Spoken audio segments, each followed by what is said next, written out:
Max Verstappen produced a supreme display to overcome rain on the challenger Fernando Alonso to win the Monaco Grand Prix, having pipped Alonso to pole in the dying seconds of Saturday's thrilling qualifying session. Red Bull's Verstappen looked to be on course for farming routine Sunday as he held a significant margin over the Aston Martin. Rain began falling with a third of the race remaining to suddenly create jeopardy, but Verstappen responded with great composure and showed his superb skills in the wet to ultimately extend his advantage to almost 28 seconds by the time he took the checkered. Alonso claimed his fifth podium in 6 races with Aston Martin though, but it wasn't quite enough to challenge the Red Bull, with Esteban Ocon taking full advantage of his brilliant qualifying to hold on to a third for Alpine. The victory extends Red Bull's winning streak at the start of the season to 6 races, while Verstappen moves past Sebastian Vettel as Red Bull's all-time leading race winner. Verstappen, who is now seeking a third consecutive World Championship, holds a 39-point lead over nearest challenger and a teammate Sergio Perez, who finished 16th after a qualifying crash left the Mexican at the back of the grid. Lewis Hamilton benefited from a tiny switch to the intermediates when the round began to fall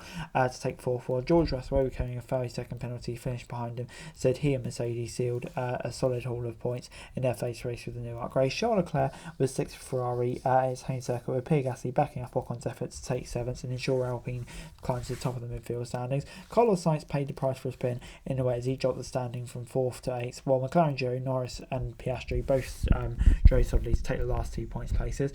Red Bull leading the Constructors' Championship is now at 129 points ahead of next weekend's Spanish Grand Prix.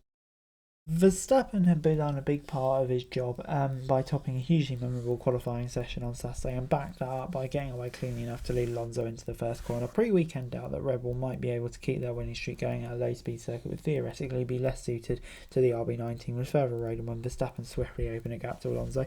That was added intrigue into the fact that the leading duo were on different tyres, Verstappen medium and Alonso hard, but the Red Bull sealed an 8-second advantage after 20 laps, with Ocon a further 15 back in third. There was a brief period of hope for Alonso as a combination of greening on Verstappen's side saw and traffic saw the gap almost halved from 11 seconds it had reached, but the margin would begin to grow soon after. While he just pitted and the entire field behind him, Verstappen and Alonso waited along a mainly looming threat of rain, looking to retain the possibility of using their mandatory tyre chains to switch to winters all wet. When it started raining after that 51, Aston Martin decided to pit Alonso, but wrongly for another set of slicks. Moments later, the likes of Ocon and Hamilton came in for inters, and it quickly became clear as the rain strengthened and spread around the circuit. Aston Martin had made the wrong call, and Alonso had questions over a team radio as it was made. Verstappen, meanwhile, continued on his sticks, escaping contact with the barrier before switching to winters himself. Alonso would pit moments later, but thankfully his team built a big enough gap to remain just ahead of Ocon. From there, Verstappen perhaps took some unnecessary risks. He slid his Red Bull around the circuit despite being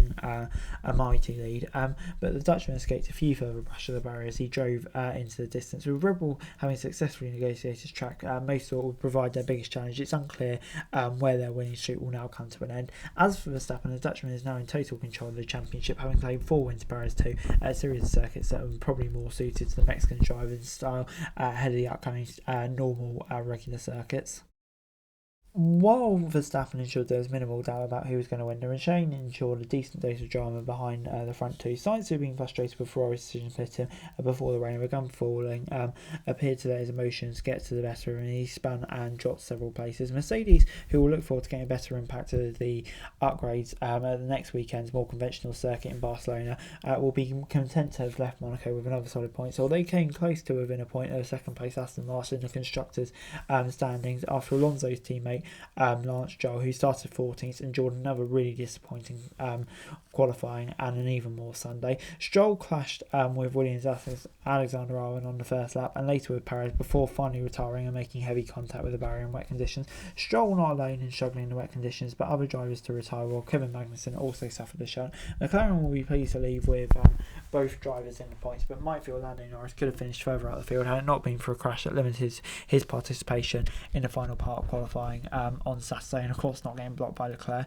But yeah, as for what's next in F1, there's only a few days to wait, with Barcelona Grand Prix coming out next weekend, and after the thrills and sprills provided by the streets in Barcelona, Barcelona will be the first opportunity to Mercedes to test their upgrades as well as Ferrari, with both teams looking to close in on Red Bull. And could Fernando Alonso get a home race win? Who knows? But before I go, let me run you through the final classification from this weekend. Max Verstappen picking up the win.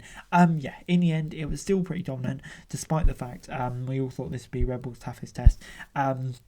But yeah, credit to him, another great drive, really controlled it. Alonso, there were moments where you thought maybe you could do it, but in the end it was never realistic. Probably lucky to come second without a strategy blender. But yeah, another great result for Aston Martin. Ocon, yeah, for me, star of the weekend. What an incredible performance by him to get third in that Alpine. Huge credit to him. Hamilton in fourth, really good drive from him as well. Kind of had the measure of Russell all weekend. And yeah, it was close to that podium. Russell fifth, I don't know. Considering he started eighth, you would thought he had a great race, but yeah, kind of got lucky to be the only driver not to have pitted, and then binned it when he had a surefire podium. So yeah, I do think Russell will probably be a bit disappointed. Then you got Leclerc in sixth, Gasly in seventh. I don't know, Leclerc in sixth and Sainz in eighth. I think Ferrari would just be disappointed with their place. Probably didn't maximise the strategy either. Gasly seventh. Yeah, considering where Ocon was, he'll probably be disappointed. Maybe not to stay out on rain like Russell did as well. So yeah, maybe slightly disappointed.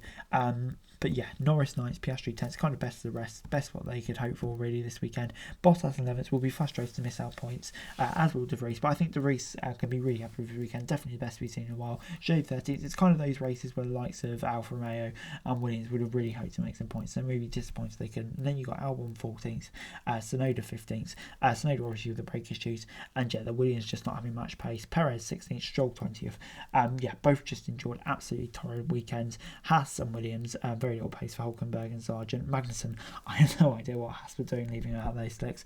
But yeah, in the end, quite a chaotic race for Monaco. But anyway, guys, that's it really. Thanks for watching, and to like, subscribe, next comments on the front show for daily F1 news. Subscribe to the channel, it's greatly appreciated. Thanks so much for watching. Peace.